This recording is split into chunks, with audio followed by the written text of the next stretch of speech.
I'm sorry, Jonathan. Mr. Hampton needs me right now.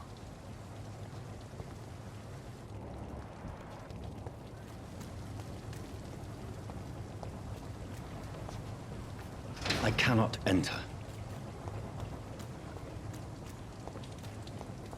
Come on, you bastard! You can do better than that! Nah! It's my turn!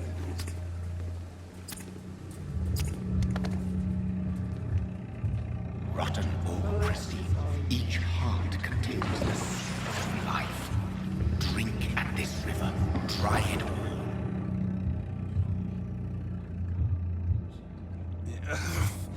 Oh, come on, you bastard! I won't bite! Sir, please. You've lost too much blood. Calm yourself. You think I didn't notice? Stop your staring and get me to an hospital, you arse!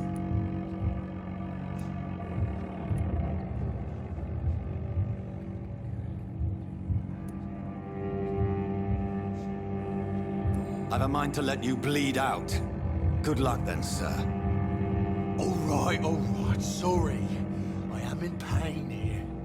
Me guts are spilling out onto the street and you're yabbering on. Yes. That's a very nasty wound you've got there. Take my word, I am a doctor. Dr. Jonathan Reed. Name's Clay Cox.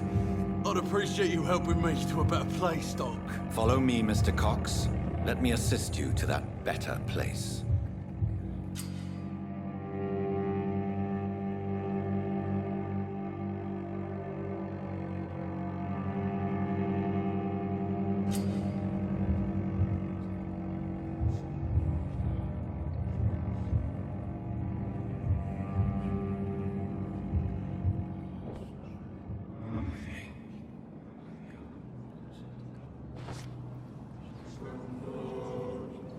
Bring this fading light into the shadows. Dance with him the dance of life and death.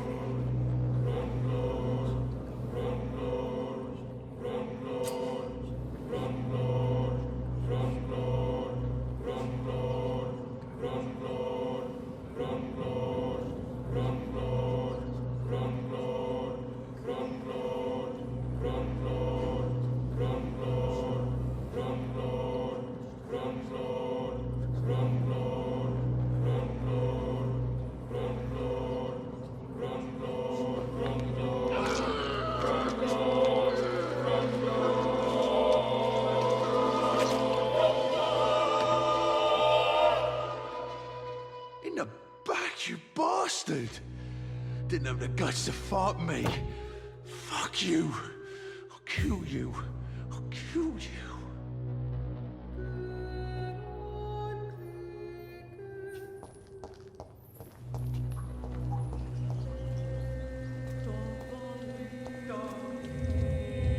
To taste a life, to embrace its most intimate secrets. Such a burden, such a divine sin.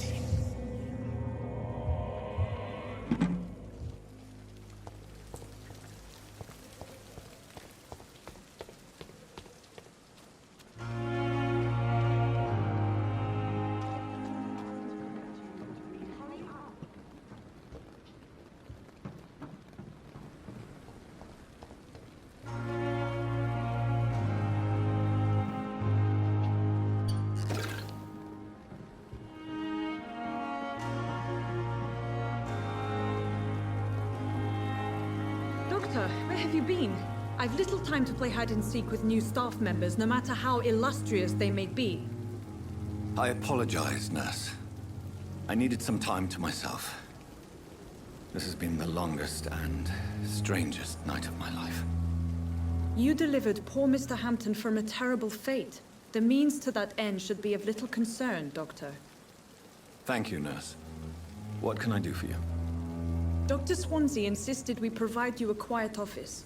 You'll find it on the second floor with your name on the door. Thank you. Nurse Crane, isn't it? Yes, Dorothy Crane. Welcome to Pembroke Hospital, Dr. Reed. Your office has been prepared. I would like to ask a few questions first.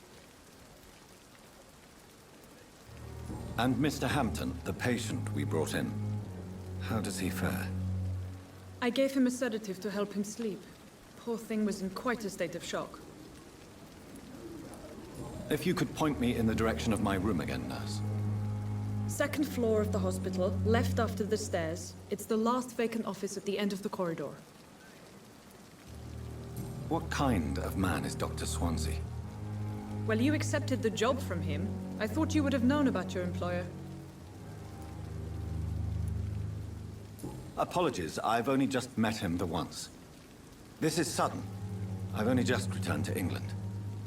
Dr. Swansea is a brilliant surgeon and the most compassionate physician.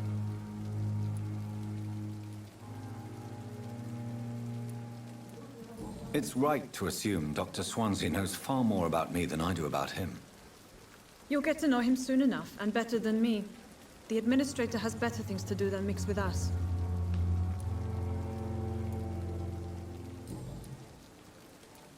Thank you, Nurse Crane.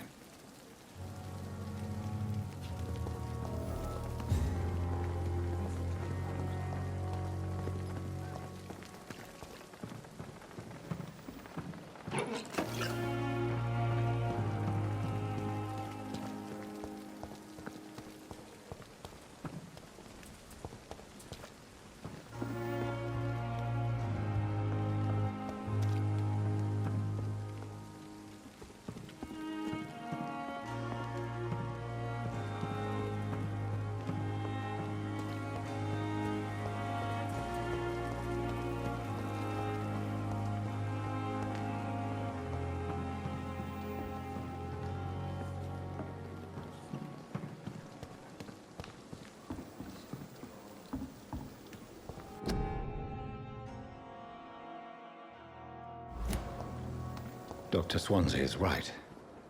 This place seems perfect to conduct my research.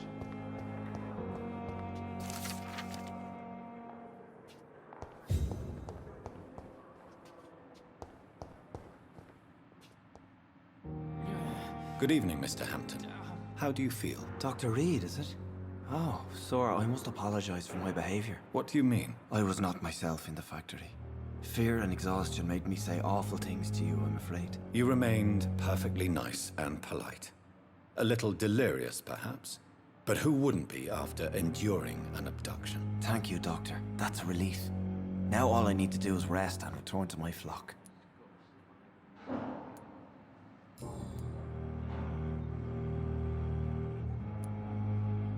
How did you end up in William Bishop's den? I had received alarming news about his recent behavior.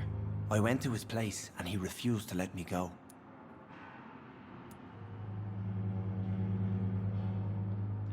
Why did he abduct you? William was an alcoholic. His addiction suddenly changed to blood.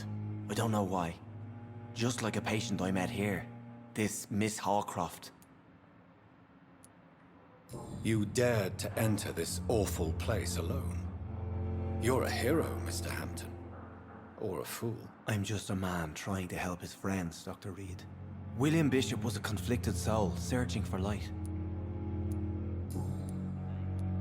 What is the general situation in the East End docks? The situation has always been tough, with a lot of tensions between the gangs and the dockers' trade union. The Wet Boot Boys are very nervous since they lost their leader. Who leads the gang now? Since Clay Cox went missing, it's his wife Edwina who runs the show, with the assistance of her minion, Booth Digby.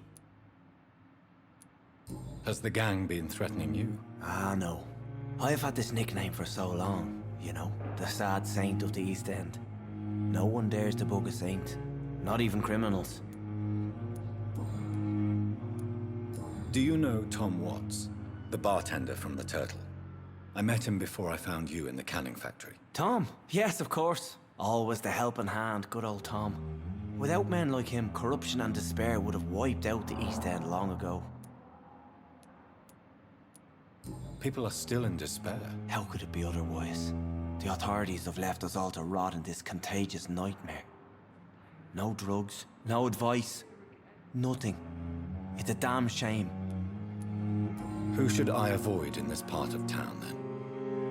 Any particularly evil figures? Not really. Most men and women are just doing their best. And it's not my habit to speak ill of people I know, Doctor.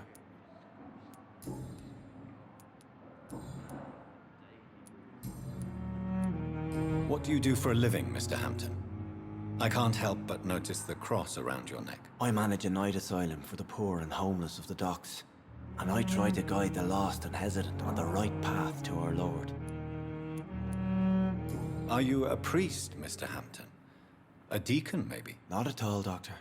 I'm just a man of faith willing to preach the good word. Why didn't you use your cross against William Bishop? To repel him somehow? That's a very strange question, Doctor. A cross is no magical token, if that's what you were trying to say. Not mine, anyway. Have you made friends since you arrived? Not really. But I recognize Miss Harriet Jones. I knew her when she lived by the docks. That poor woman had such a miserable life. You never came to see her here at Pembroke? Receiving visits when sick can be an important part of the healing process, you know. We're not just bodies. You're preaching to the converted now, Doctor. To be truly honest, I thought she was dead. She left the docks many months ago. How do you feel, Mr. Hampton? Medically speaking, I mean. I feel exhausted. Beyond exhaustion, actually. William drank so much of my blood in his madness. I feel empty. You're in good hands here. Dr. Swansea is well versed in blood transfusion, and I'm sure he'll take the best care of you. Thank you, sir. I believe all I need is rest. And then I can go back to the people who need me. Goodbye, Mr. Hampton. We'll talk again later.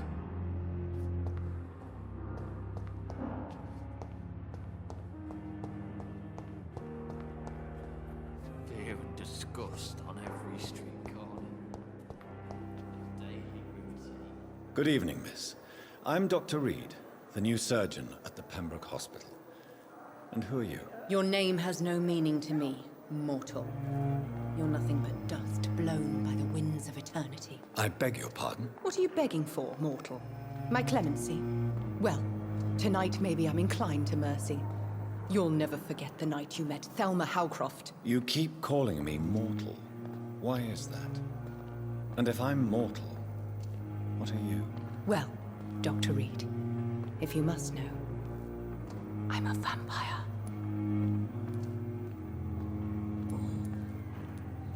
And why do you believe you're a vampire? I don't need to believe anything. It is what I am. It is what I feel within this hollow shell of flesh.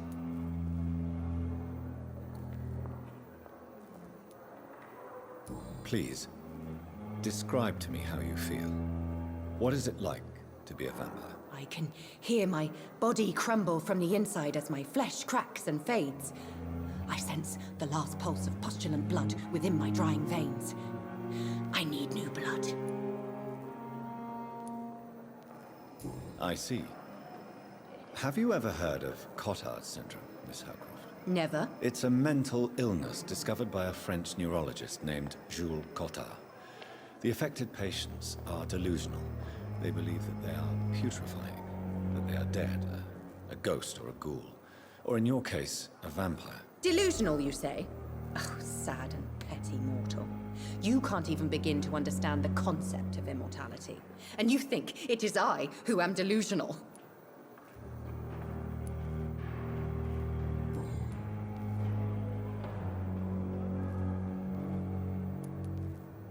I'm assuming you must be a patient here.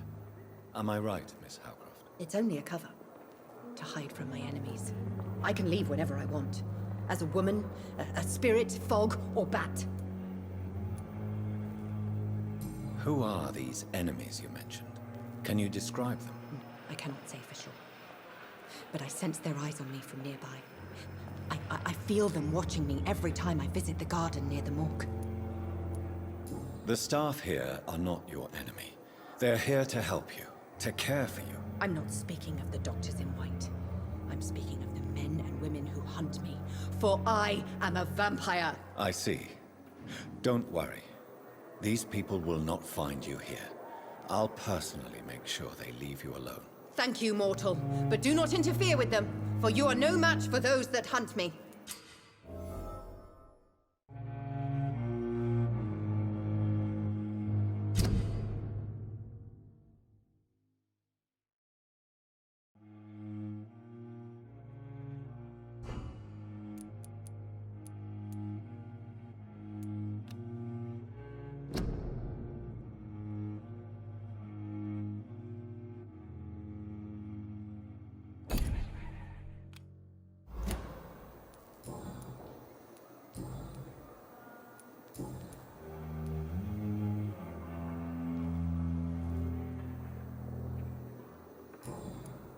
I'll leave you, Mistress of the Dark, to your nocturnal activities.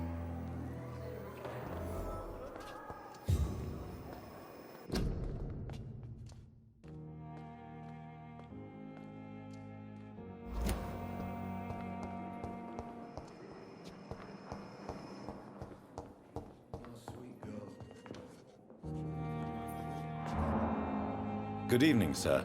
I'm Dr. Reed. I believe we're going to be colleagues. Reed, yes, I've been informed about your arrival. I'm Waverly Ackroyd. Welcome aboard, I suppose. Does my arrival inconvenience you in some way, Dr. Ackroyd? Let us just say that I don't particularly share Dr. Swansea's enthusiasm for hiring you. What we need here are reliable professionals, not overrated dabblers.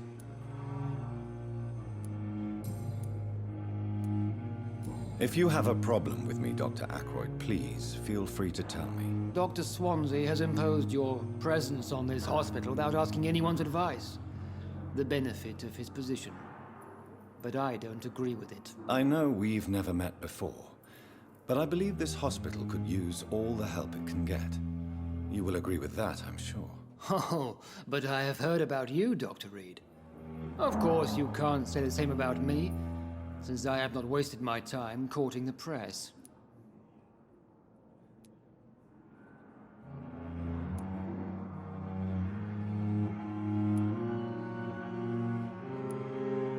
Aren't you too old for such jealousy? It really won't do you any good, you know. Don't be ridiculous, Dr. Reed. A simple glance is enough for me to know you have nothing for me to envy. Since your tenure in this hospital is longer than mine, perhaps you can tell me more about this place. Let's just say I'm tired of the carelessness around me. I have always respected the skills of Dr. Swansea, but over time his enthusiasm has become displaced. Carelessness? Exactly what are you talking about? We're here to save lives. The people who trust us are not volunteering for experimentation. They're here to be healed. I don't intend to run any radical experiments, Doctor. Even if I, as any good practitioner should, express an interest in pushing the boundaries of medical research. Modern medical methods were created through audacity and ego. But there are rules in our line of work, and they're here to protect our patients.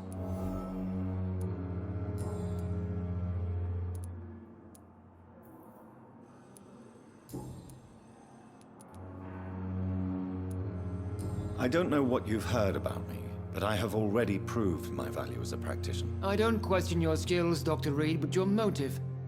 Is it money, fame, or are you truly dedicated? And what exactly is that supposed to mean? I served in the war just like you. But unlike you, I did not use the wounded to play the modern sorcerer. Be careful what you insinuate, Dr. Ackroyd. I only want you to admit you used those men to improve your theories.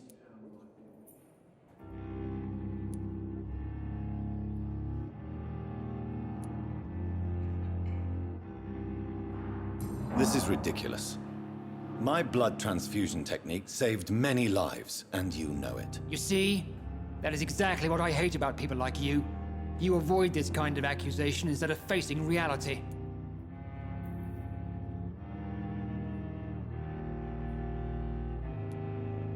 It seems you have bad memories of your military service. I refuse to see this industrial slaughter as scientific progress.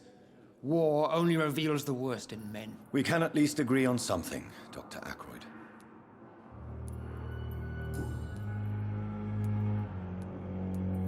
Thank you for your time. We'll talk later.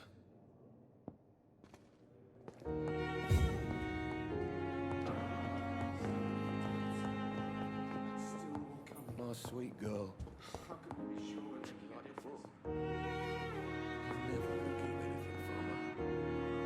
Good evening, madam. Can I help you? It's my son who needs you, sir. I'm Dr. Jonathan Reed. How can I help your son? I'm Beatrice Goswick, mother of Mortimer Goswick. Could you check on him, please, Dr. Reed? I've heard much of your talents as a physician.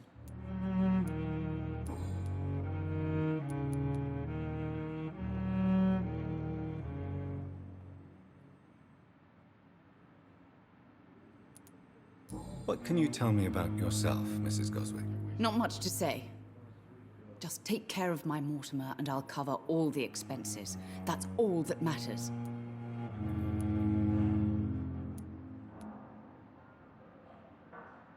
May I ask if you have an occupation, Mrs. Goswick? I'm a teacher by profession. I teach young women who are more ambitious about their futures than their families.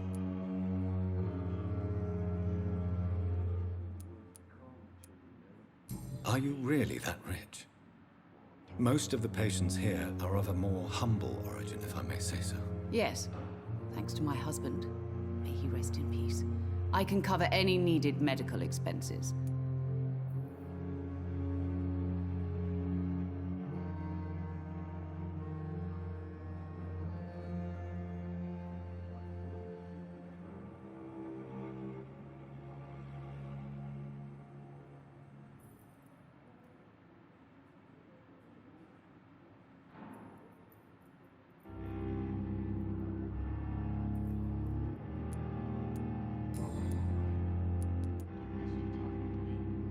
What do you think of your reception here? Any complaints? I have had the uttermost reservations about this hospital since we arrived. But we had no other choice, considering the state of emergency. Is there something in particular that's bothering you? Some of the staff were not especially welcoming. I suspect they're not accustomed to dealing with patients of such social standing. Tell me more about your arrival at the Pembroke Hospital. What gave you such a bad first impression? The ambulance driver was quite rude, for a start. And that nurse, Miss Hawkins, seems to have quite a dubious attitude. What do you mean? She managed to secure a bed for my son despite the epidemic. It was a relief, but it wasn't cheap. She charged you for a bed? Yes, and I paid without question, considering the urgency of the situation. I share your concern, Mrs. Goswick. Be sure that I'll talk to the people involved. I don't expect compensation, Dr. Reed. But I'm aware such behavior would not be tolerated in other hospitals.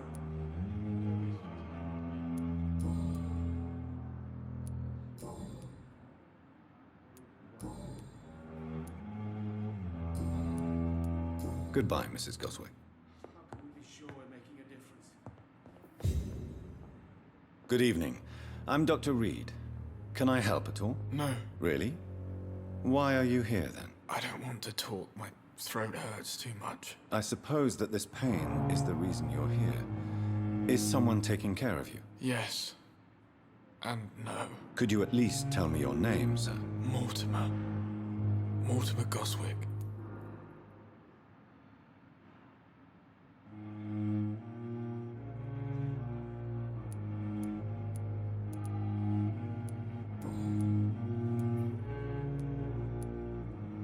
How painful is your throat, Mr. Goswick? So painful I'd rather not talk at all, Doctor.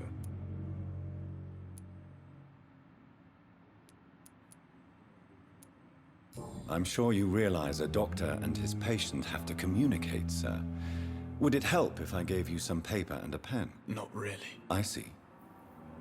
Then maybe it's not just your throat that hurts, Mr. Goswick.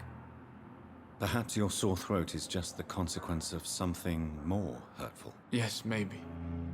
But I don't want to talk or even write about it now.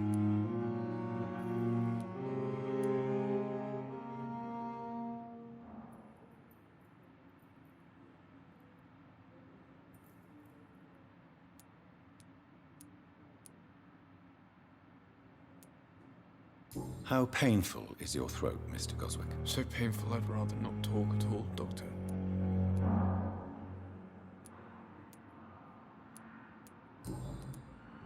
Why did your mother have you hospitalized here? She seems convinced this is a bad hospital. My mother just wants the best for me. She won't rest while I'm here. She'd go all the way to hell and back to help me.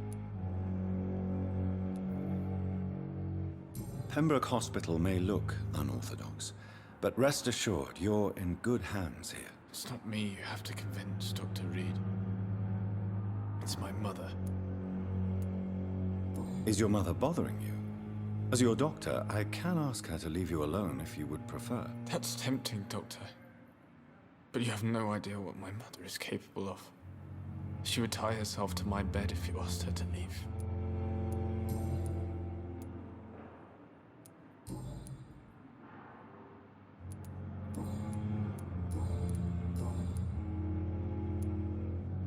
Tell me about yourself, Mr. Goswick. I don't want to talk, Doctor. I have to go now, sir. But don't hesitate to contact me if you need any help. Good evening, sir. Doctor. I'm so tired. Good evening, Doctor. How is my son doing?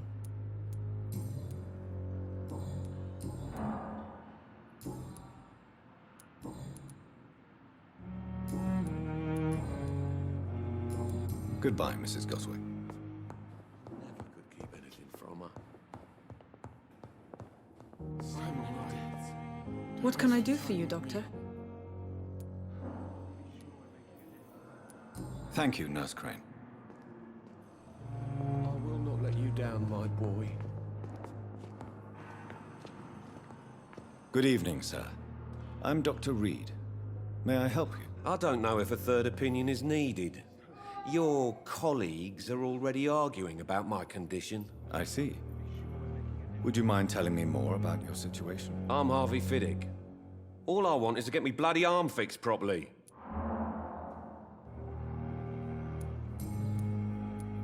Tell me about yourself, Mr. Fiddick. I'm just a regular guy waiting to get his arm fixed, so I can return to work and to my family. I was more curious about what you were doing before being hospitalized. I'm a carpenter, and a good one too. But that means I need both arms to feed my family, Dr. Reed. Are you satisfied with your treatment here? Well, it's clear that I've chosen a bad time to be injured. Forgive my bluntness, but you seem overwhelmed by cases of the flu. I won't lie to you about it. I'm afraid we are. Are you sure you don't want to operate yourself, Dr. Reed? I have the feeling you're very capable, and your colleagues seem to think so too. In other circumstances, you would be right. But for now, I don't think I can take on the responsibility. My apologies. Tell me about the doctors who are arguing about your case. Strickland and Aykroyd. They both want the best for me, but there's a lot of pride there. Doctors are no different from carpenters, it seems. What do you mean? I often had professional arguments with rivals on a building site. Difference is, I disagreed about wooden nails, not flesh and bones.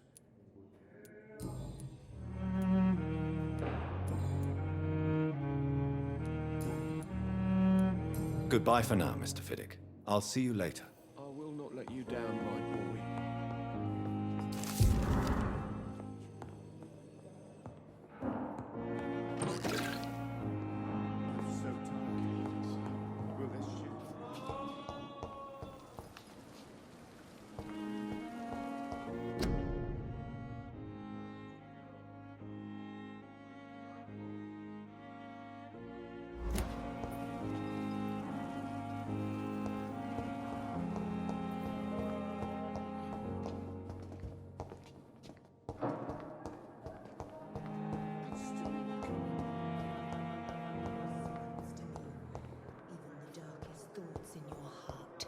blood and soul. They belong to you now. The life running in your veins. Good evening, sir. Can I help you? Unless you're here to fix my face. No. I don't think you can help me. I'm Dr. Reed. I've recently taken the position of head surgeon here. War injuries, am I right? You guessed right, Doctor. German shell took my pretty little mug right off. But they still call me Thomas Elwood. How is your stay with us, Mr. Elwood? Oh, it's bliss. I just escaped death in the trenches to be surrounded again by the moans of the dying. Can I ask you precisely why you're a patient here? It's the pain, sir. The drugs don't work. It just hurts under the scars, if you get my drift.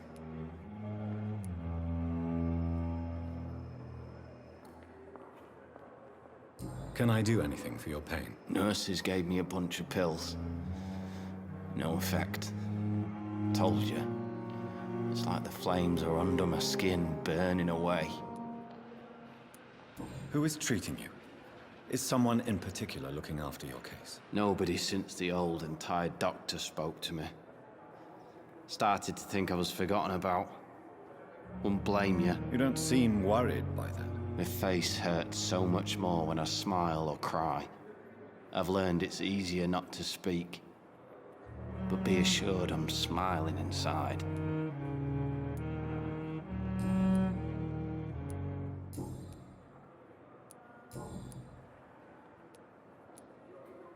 Where were you stationed, sir? Did you serve for long? I really don't want to talk about all this shit. No offense. I was pushing too much. I served in France myself. I just wanted to know what happened to you. You were an officer, weren't you? Then I doubt we fought the same war, sir. No offense. How close are you to Miss Hallcroft? Are you aware that she thinks she is a vampire? To wait for her next nibble is the best reason to stay here. Every time she approaches my bed, she treats me like something tasty. A normal person. Aren't you afraid? She may hurt you if the game goes too far. She's quite harmless, I can assure you. Her head's broken inside is all. While I'm busted on the outside. But she's still beautiful. Living proof that there's hope for me. So do you let her bite you? You know that's not sanitary. And why not? She's only supping a few drops of my blood. And the pain, it's real for once. She could decide to bite less willing patients. Then it's another good reason for me to stay here, Doctor. You do realize she's mentally disturbed. It's called the Cotard syndrome. She truly believes she's a vampire. In her madness, she never refers to my scars. And frankly, if I could, I'd join her world. It seems much more fun than the real one. Goodbye for now, Mr. Elwood.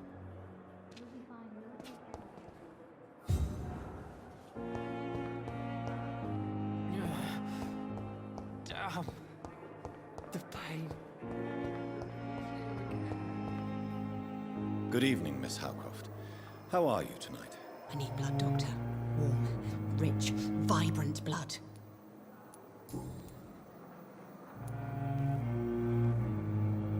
Tell me, Thelma, why do you feel so attached to Mr. Elwood? Why him? I'm not sure, Doctor. I think we have a bond of some sort. We've both suffered so much. He's the only mortal I find interesting.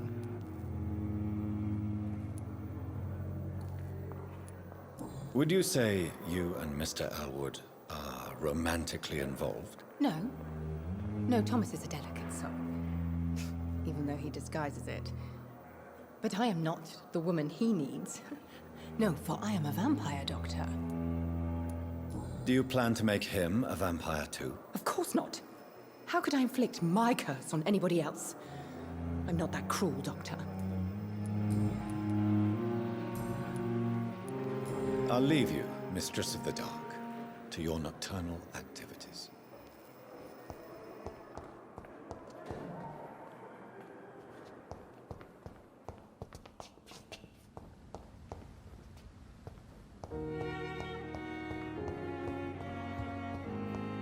Daily routine.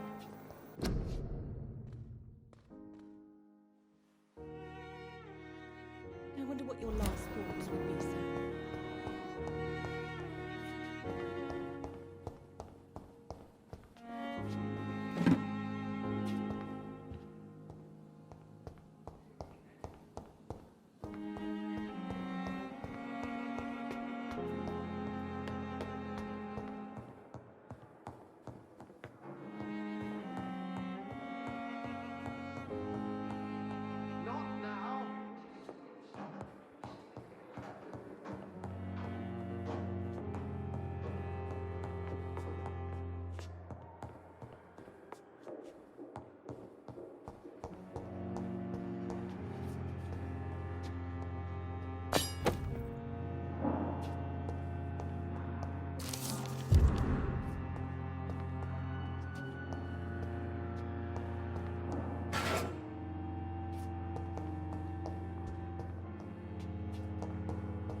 This must be the place. It's definitely away from prying eyes. Relegated to the shadows. A kingdom of my own. At least I won't be sleeping in a coffin.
William Bishop's blood is much more unstable than human blood and shows extensive mutation. But this is not what happened to me. I must keep on searching. The sun is about to rise. I can feel it. I'll continue tomorrow night. I have so much time now.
I'm to stay here until my research is complete.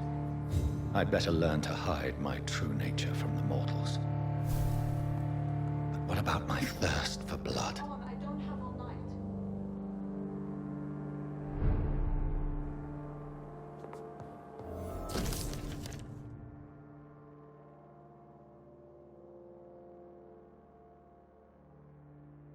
Dr. Swansea asked me to collect you, Dr. Reed. Hurry up!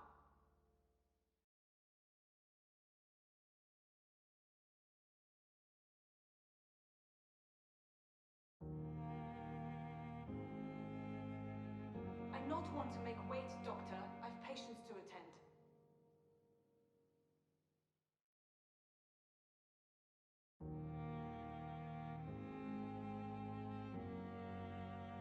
Dr. Swansea asked me to collect you, Dr. Reed. Hurry up!